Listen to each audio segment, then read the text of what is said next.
Hello students, welcome back to my channel. कैसे हो आप सब? उम्मीद करती हूँ बेटा सभी अच्छे होंगे और अपना ख्याल भी रख रहे होंगे। तो बेटा आज हम करने जा रहे हैं अपनी वर्कशीट नंबर 19। ओके, तो ये 19 वर्कशीट है, सब्जेक्ट साइंस की है, 10th क्लास के लिए और हिंदी मीडियम के स्टूडेंट्स के लिए 17 तारीख की है। थोड़ी लेट हो गई है, थोड़ी क्या बेटा काफ़ी लेट हो गई है, क्योंकि मेरे पास आज टाइम नहीं था मॉर्निंग में, कल तक लिंक नहीं आया था तो मैं कैसे बनाती, मुझे सुबह स्कूल में जाना पड़ गया, तो इस वजह से सॉरी बेटा उसके लिए, लेकिन आगे से मैं ध्यान रखूँगी इस बात का। तो चलिए बेटा स्टार्ट करते हैं। आज विद्युत में से ही हम एक और टॉपिक पढ़ने जा रहे हैं, प्रतिरोध को डिटेल में, और क्या पढ़ेंगे बेटा, साथ में हम इसकी रेजिस्टिविटी को पढ़ेंगे। ठीक है, तो चलिए बेटा, प्रतिरोध क्या होता है? किसी चालक का वह गुण जिसके द्वारा वह उस पदार्थ से धारा के प्रवाह का विरोध करता है।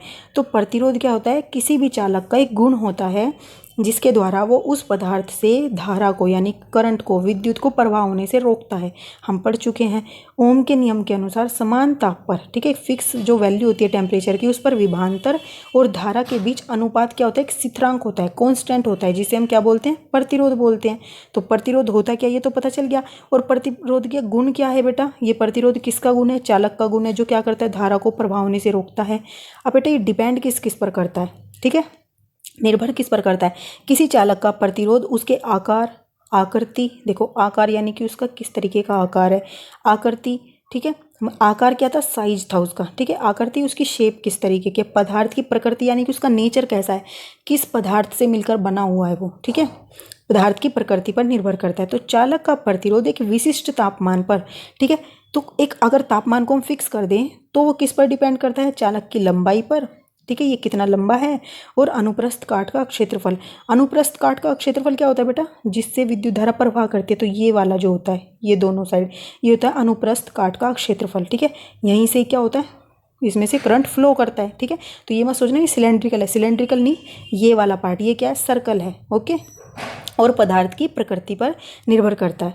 ठीक है, अब बेटा चालक की लंबाई, अब यहाँ पर डिटेल में बताया गया है। चालक की लंबाई क्या है बेटा? किसी धातु के एक समान चालक का प्रतिरोध उसकी लंबाई के अनुक्रमानुपाती होता है। ठीक है, किसी भी धातु का एक समान चालक का प्रतिरोध, यानी कि किसी धातु, कोई धातु है, उस चालक का प्रतिरोध उसकी लंबाई के अनुक्रमानुपाती होगा। अनुक्रमानुपाती क्या होता है? डायरेक्टली, जितना वो मतलब जितनी लंबाई होगी उतना ज़्यादा रेजिस्टेंस होगा। ठीक है, तो यानी कि डायरेक्टली प्रोपोर्शनल होगा। लंबी तार का प्रतिरोध छोटी तार की अपेक्षा अधिक होगा। ठीक है, यानी कि लंबी तार है तो क्या होगा? प्रतिरोध ज़्यादा होगा, छोटी तार है तो प्रतिरोध कम होगा। ओके, अनुक्रमानुपाती बोलते हैं उसको। ओके, अब चालक के अनुप्रस्थ काट का क्षेत्रफल के बारे में क्या है बेटा? किसी चालक का प्रतिरोध उसकी अनुप्रस्थ काट के क्षेत्रफल के व्युत्क्रमानुपाती होता है। ठीक है, व्युत मतलब बेटा उल्टा, ठीक है, पहले हमने जो पढ़ा उसका उल्टा, यानी कि अब क्या है? अगर आर मतलब कि क्षेत्रफल को हम कम कर देंगे तो आर ज़्यादा होगा, और अगर हमने क्षेत्रफल को ज़्यादा किया तो आर कम होगा। ठीक है, मोटी तार का प्रतिरोध पतली तार की अपेक्षा क्या हो जाएगा? कम होगा। ठीक है, जितना ज़्यादा मोटा तार होगा क्षेत्रफल ज़्यादा हो जाएगा, क्षेत्रफल ज़्यादा होगा तो प्रतिरोध कम हो जाएगा, उल्टा होएगा। ठीक है, अब चालक के पदार्थ की प्रकृति बेटा, विद्युत रोधी का प्रतिरोध चालक की अपेक्षा अधिक होता है। ठीक है, तो जो विद्युत रोधी होते हैं बेटा, जैसे आप पढ़ते हो सुचालक और कुचालक, तो विद्युत रोधी क्या होते हैं बेटा? कुचालक, जो अपने में से विद्युत का प्रवाह नहीं होने देते, उनका प्रतिरोध ज़्यादा होता है, इसीलिए वो प्रवाह नहीं होने देते। ठीक है, तो यही बोला है कि जो विद्युत रोधी हैं या कुचालक हैं, वो उनका जो प्रतिरोध है वो चालक की अपेक्षा अधिक होता है। ठीक है, पदार्थ का तापमान कैसे डिपेंड होता है बेटा उस पर? ये ताप के साथ प्रतिरोध बढ़ता है। ठंडे तंतु का प्रतिरोध गर्म तंतु की अपेक्षा कम होता है। अब ये क्या चीज़ है बेटा कि ठंडे तंतु का प्रतिरोध गर्म तंतु की अपेक्षा कम होता है।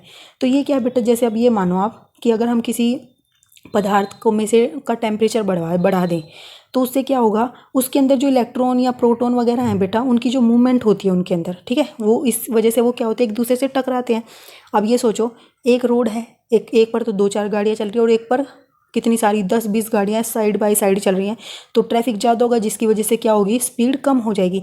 तो जितने ज़्यादा मतलब कि वो मूवमेंट ज़्यादा होगी, जिनमें गति ज़्यादा होगी, इलेक्ट्रॉन में एक दूसरे से टकराएंगे, एक दूसरे से टकरा कर क्या होंगे? इधर उधर गिरते रहेंगे, तो जिधर उन्हें जाना उस डायरेक्शन में वो जा नहीं पाएंगे जल्दी से। इसलिए क्या होगा? इसका मतलब क्या है? वो रेजिस्टेंस ही क्रिएट किया उन्होंने, मतलब कि प्रतिरोध ही बढ़ाया कि वो अपने डेस्टिनेशन तक नहीं जा पा रहे, बाधा बने वो एक तरीके से। तो तापमान बढ़ाने से क्या होता है कि प्रतिरोध बढ़ जाता है। ठीक है, तो अधिक ताप पर प्रतिरोध अधिक हो जाता है। किस लिए बेटा? कि क्योंकि उसमें जो इलेक्ट्रॉन्स होते हैं वो अधिक गतिशील हो जाते हैं, जो एक दूसरे से टकराते हैं और इधर उधर मतलब कि घूमते रहते हैं पूरे पदार्थ के अंदर। ओके, ये बड़ी क्लासेज में जाकर आप डिटेल में पढ़ोगे इसके बारे में।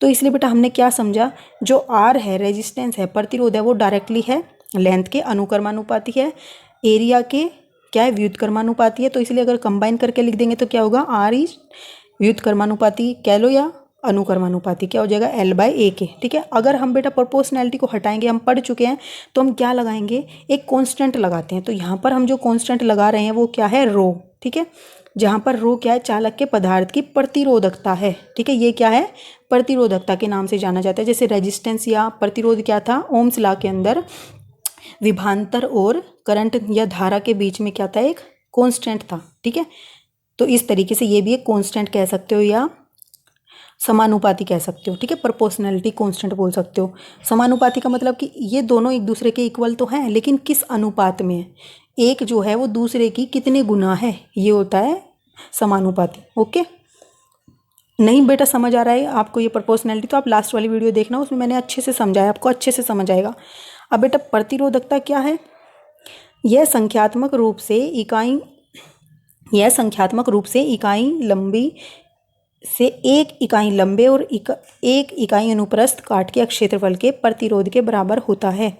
ठीक है, तो प्रतिरोधकता क्या होगी बेटा, ये होगी, मान लो हमने कहा कि एक जो हमारे पास एक वस्तु है, पदार्थ है, उसमें उसकी लंबाई कितनी है, 1 मीटर है, और उसका क्षेत्रफल क्या है, 1 मीटर स्क्वायर है। ठीक है, तो अगर ये होगा तो उस मतलब कि पदार्थ का जो क्या नाम है, प्रतिरोध होगा वो आर होगा।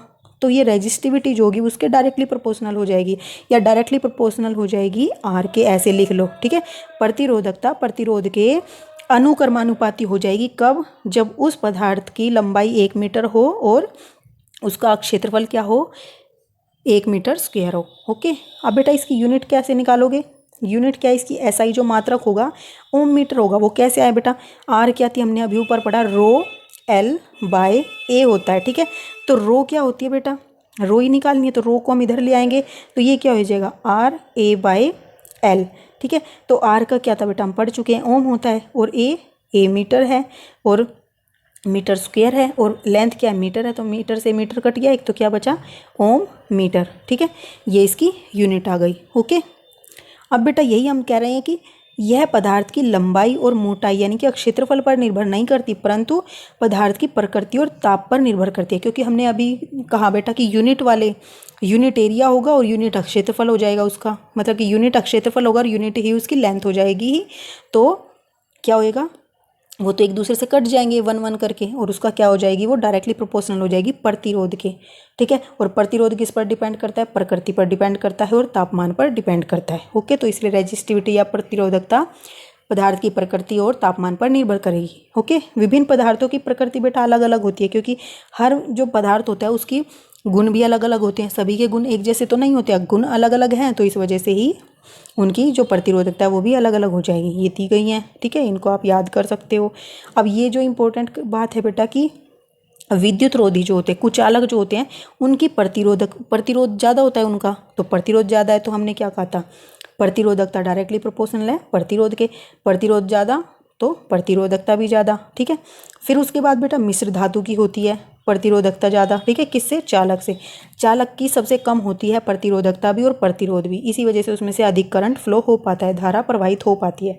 ओके, अब यहाँ पर कुछ इंपॉर्टेंट बातें हैं बेटा, ठीक है, जो याद करनी चाहिए आपको। धातु और मिश्र धातुओं की प्रतिरोधकता अत्यंत कम होती है। ठीक है, अभी हम यही बात कर रहे थे, प्रतिरोधकता कम होगी तो क्या होगा, उसमें से धारा प्रवाहित होगी, वो विद्युत के अच्छे चालक हो जाएंगे, और कितनी होती है, इतने से इतने रेंज के अंदर वो आती है। ओके, अब बेटा टंगस्टन जो होती है वो एक धातु होती है जिसका उपयोग विद्युत बल्ब के तंतुओं को बनाने में किया जाता है। क्यों, जो टंगस्टन धातु होती है बेटा उसका प्रतिरोध बहुत ज़्यादा होता है, सभी धातुओं में सबसे अधिक जो इसका होता है, तो इसलिए इसको विद्युत बल्ब में प्रयोग किया जाता है, जो कि क्या करता है, उसको मतलब कि उसके ताप को बढ़ाता है, जिससे फिर वो क्या करता है, रोशनी देता है हम सबको। ठीक है, कॉपर और एल्यूमिनियम का उपयोग बेटा विद्युत संचरण के लिए उपयोग होने वाले तारों के निर्माण में होता है। ठीक है, क्यों, क्योंकि क्या होगा, ये अच्छी चालक होंगी, यानी कि इनकी प्रतिरोधकता क्या होगी, ना के बराबर होगी, इसीलिए हम इसमें से क्या कर रहे हैं, विद्युत के अच्छे चालक के तौर पर इसका प्रयोग कर रहे हैं तारों के निर्माण में। ठीक है, अब विद्युत रोधी यानी कि कुचालक पदार्थों की प्रतिरोधकता बेटा इससे इस रेंज में होती है, आप इनको याद कर लेना। इस कोटि की होती है, उच्च कोटि आपने सुना होगा, तो कोटि का मतलब होता है एक रेंज, एक लेवल जो डिसाइड होते हैं, तो ये इस वाली कोटि के अंदर आते हैं। ठीक है, जैसे कि रबर हो गए और कांच हो गए।